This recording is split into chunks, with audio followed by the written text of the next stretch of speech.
Bonjour à toutes et à tous, et bienvenue sur la chaîne. Aujourd'hui, on plonge ensemble dans l'univers brûlant de l'épisode 1240 d'Ici tout commence, diffusé le mercredi 13 août 2025, un épisode où chaque regard, chaque geste et chaque silence portent un poids immense. Dès les premières minutes, l'atmosphère se charge d'une tension presque palpable, le résonance porte encore les stigmates du sabotage, et malgré les sourires de façade, Claire, Olivia et Jasmine savent qu'un ennemi invisible rôde. Leur défi ? Gagner la confiance d'un quartier attaché à ses habitudes, tout en imposant leur vision culinaire végan. Mais le temps presse, et la moindre erreur pourrait leur coûter cher. Sur la plage, Léonard, enfermé dans ses pensées, retrouve un peu d'air grâce à un moment de défoulement inattendu avec Gaspard et Colline. Entre éclats d'objets inutiles et éclats de rire, il laisse s'échapper un peu de la colère et du chaos qui l'habite, mais ses confidences sur son père révèlent que ses blessures sont loin d'être refermées. Pendant ce temps, à l'institut, un coup dur frappe Tom, impatient de se voir dans la vidéo promotionnelle, il découvre qu'il en a été totalement effacé. Humilié et en colère, il décide d'aller demander des comptes directement à Rose et Tessier. Et si ce dernier se montre étonnamment détendu au point de déchiqueter sa propre lettre de démission, la colère de Tom, elle, est bien réelle. Mais c'est en cuisine que le choc le plus violent survient. En ramassant les affaires tombées du sac de Julia, Olivia et Jasmine découvrent un document qui pourrait tout changer. Un nom inconnu, Julia Vasquez-Leroy, qui résonne comme une énigme et qui, en une fraction de seconde, fissure l'image que Jasmine avait de son amie. Entre loyauté fragile, secrets explosifs et blessures familiales, cet épisode tisse une toile d'émotions fortes où rien ni personne n'est à l'abri. Accrochez-vous, car ce 13 août 2025 promet des révélations et des tensions qui pourraient bien tout faire basculer à l'Institut Auguste Armand. L'air salé de la mer et le parfum sucré des mojitos peinent à masquer la tension qui pèse sur certaines épaules. Jasmine, Olivia et Claire restent hantées par l'image du résonance vandalisé, l'odeur, la violence gratuite, et cette impression sourde qu'un ennemi invisible les observe. Leur conversation, même banale, s'achève toujours sur le même silence inquiet. Un peu plus loin, sur le sable, Léonard est physiquement présent mais absent au monde. Les rires et la musique se brisent contre son mutisme. Pénélope et Maya, d'abord attentives, finissent par comprendre qu'il ne veut pas de compagnie. Sans un mot de plus, elle se lève et le laisse à sa solitude. En s'éloignant, Maya lâche dans un souffle à Pénélope, presque honteuse. J'aimerais être triste à sa place mais je peux pas. Et dans la nuit qui tombe, chacune emporte son fardeau, qu'il soit trop lourd ou étrangement absent. La sortie du commissariat laisse à Julia un léger parfum d'injustice dans la bouche, mais aussi un besoin urgent de se réaffirmer. En rejoignant Claire et Olivia, elle plonge son regard dans le leur, sans détour. Je suis à 100% avec vous. Pas une hésitation, pas un tremblement. Comme si ce passage obligeait témoigner, répondre à des questions sous les néons froids avait resserré ses convictions plutôt que de les éroder. Pourtant, autour d'elle, le vent n'est pas favorable. Le restaurant du chef Laurent, avec ses nappes blanches et ses plats devenus presque mythiques, n'était pas seulement un lieu où l'on dînait, c'était une mémoire collective, une fierté de quartier. Aujourd'hui, l'idée qu'il se transforme en un gastro-végan grince dans bien des conversations. Les habitués parlent de « trahison », les riverains murmurent que « ce n'est pas pareil », et derrière chaque sourire poli, il y a cette réticence tenace.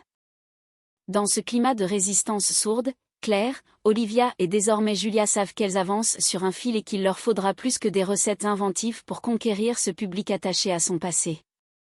En réunion improvisée autour du comptoir, Jasmine lance l'idée avec cette énergie qui, parfois, balaie les doutes. Et si on organisait une journée portes ouvertes, vendredi ? Elle imagine déjà les stands, les odeurs, les curieux qui pousseraient la porte, une façon de désamorcer la méfiance avant même l'ouverture officielle. Claire hoche la tête, pragmatique. Le temps est compté, mais l'idée a du potentiel. Elle se tourne vers Julia, consciente que son départ approche. Tu pourrais travailler avec nous jusqu'à lundi, avant de rejoindre l'Étoilé ? Une seconde de flottement, puis Julia acquiesce. Ce sera court, mais suffisant pour apporter un dernier coup de main. Plus tard, en cuisine, Julia tombe sur Jim. Il s'affaire, mais ses gestes manquent de fluidité. L'agacement se lit dans ses yeux, pas tant contre elle que contre ce mensonge qui pèse, cacher à Jasmine la vérité sur lui et Marc. Julia le fixe avec un mélange de calme et de lucidité. Ne t'inquiète pas. Je reste juste 2 jours et je ne ferai rien contre vous. Le ton est apaisant, mais ferme, comme pour lui dire qu'elle n'est pas là pour attiser un feu déjà assez dangereux. En début d'après-midi, Gaspard et Colline passent chercher Léonard. Viens avec nous à la plage, ça va te changer les idées. Léonard hésite, un livre à la main comme s'il s'en servait de bouclier. Gaspard le lui prend d'un geste taquin. Pas aujourd'hui. On fait un détour, y a un vide-grenier. Sur place, l'air est chargé de cette odeur mêlée de poussière et de vieux vinyle. Entre les stands, Gaspard se penche vers lui avec un sourire en coin. Et si on se défoulait un peu? Tu choisis des trucs moches et on les explose sur la plage. Quelques minutes plus tard, les bras chargés de babioles improbables, ils s'installent face à l'horizon. Gaspard sort une vieille batte de baseball, lève un sourcil, et sans attendre, fracasse une vieille horloge qui vole en éclats. Colline éclate de rire.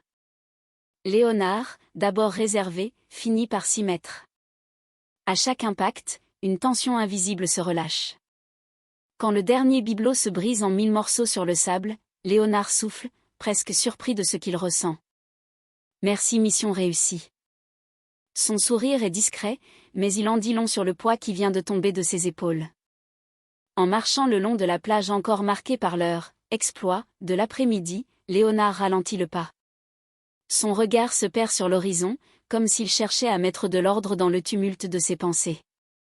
Tu sais, quand je croyais mon père mort, c'était plus simple.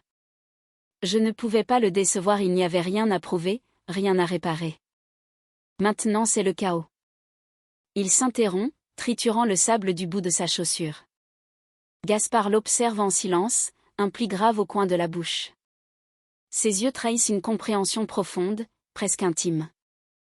Je crois que je vois très bien ce que tu veux dire.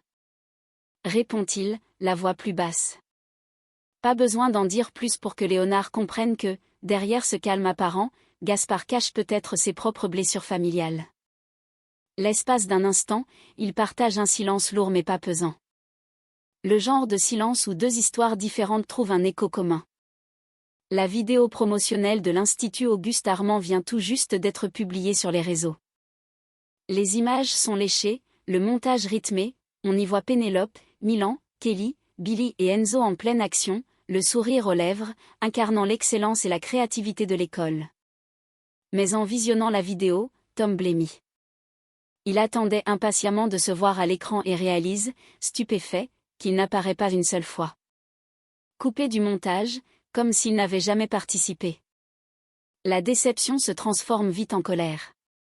Dégoûté et vexé, il traverse les couloirs d'un pas déterminé, fonce dans le bureau de Rose et Tessier pour réclamer des explications. Ton accusateur, geste vif, il ne comprend pas pourquoi on l'a effacé d'un projet censé représenter toute la communauté de l'Institut. Tessier, impassible, se contente de hausser un sourcil tandis que Rose tente de calmer la situation avant que la scène ne vire au règlement de compte. Claire et Olivia, encore ébranlées par le sabotage du Résonance, savent qu'elles doivent frapper fort pour redorer l'image du restaurant avant la journée portes ouvertes. Elles se tournent donc vers Rose, experte en communication et en gestion d'événements, pour lui demander conseil. Rose, pragmatique, leur conseille d'opter pour une stratégie de proximité, inviter l'ancienne clientèle du chef Laurent, mais aussi les commerçants du quartier et les fournisseurs historiques. Selon elle, renouer avec ces acteurs clés permettra de créer un pont entre le passé et le futur du lieu, et d'adoucir les réticences face au concept végan. Séduites par l'idée, Claire et Olivia vont plus loin, elles proposent à Rose et à Marc de venir goûter leurs plats en avant-première, afin d'avoir un regard extérieur et franc avant le grand jour. Un moment décisif pour ajuster les derniers détails et s'assurer que le Résonance fera parler de lui pour les bonnes raisons. Rose vient de franchir un cap symbolique, sans hésiter, elle glisse la lettre de démission de Tessier dans la déchiqueteuse. Les lames avalent le papier morceau par morceau, scellant ainsi le destin d'Emmanuel qui réapparaît, tout sourire, ravi de rester directeur de l'Institut.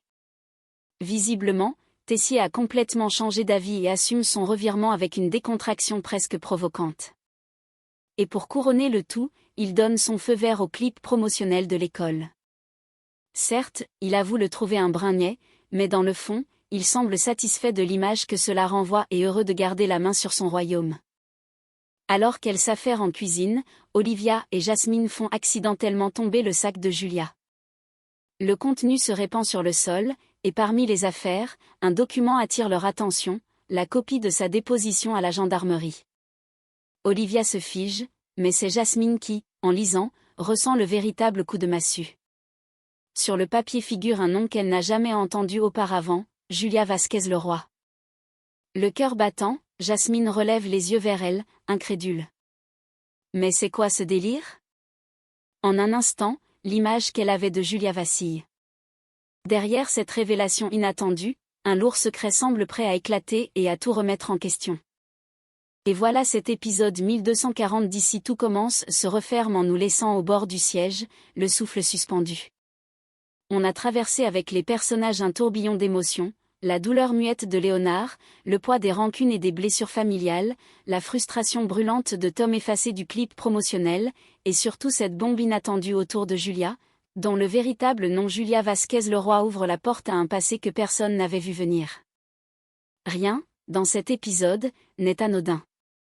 Le sabotage du Résonance continue de planer comme une ombre sur le projet de Claire et Olivia, mettant leur vision culinaire à l'épreuve d'un quartier réticent. Léonard, lui, nous a offert un rare moment d'humanité brute, où briser des objets sur une plage devient un acte presque thérapeutique. Quant à Tom, son humiliation pourrait bien réveiller en lui une colère qu'il aura du mal à contenir et à canaliser. Mais c'est cette révélation sur Julia qui laisse un goût d'inachevé, presque amer. Pourquoi ce mensonge sur son identité? Quelle vérité tente-t-elle de protéger ou de fuir? Et surtout, comment Jasmine, déjà fragilisée par les tensions autour du Résonance, va-t-elle encaisser ce coup? Une chose est sûre, cette amitié risque de ne plus jamais être la même. La suite s'annonce haletante, secrets qui éclatent, confrontations inévitables, alliances qui se font et se défont. L'Institut Auguste Armand est plus que jamais une poudrière prête à s'embraser. Alors, je vous pose la question, selon vous, Julia est-elle une alliée sincère ou une bombe à retardement prête à exploser au pire moment? Merci d'avoir suivi cette analyse en profondeur. Si cette vidéo vous a plu, pensez à mettre un like, à la partager autour de vous, et à vous abonner pour ne rien manquer des prochains épisodes.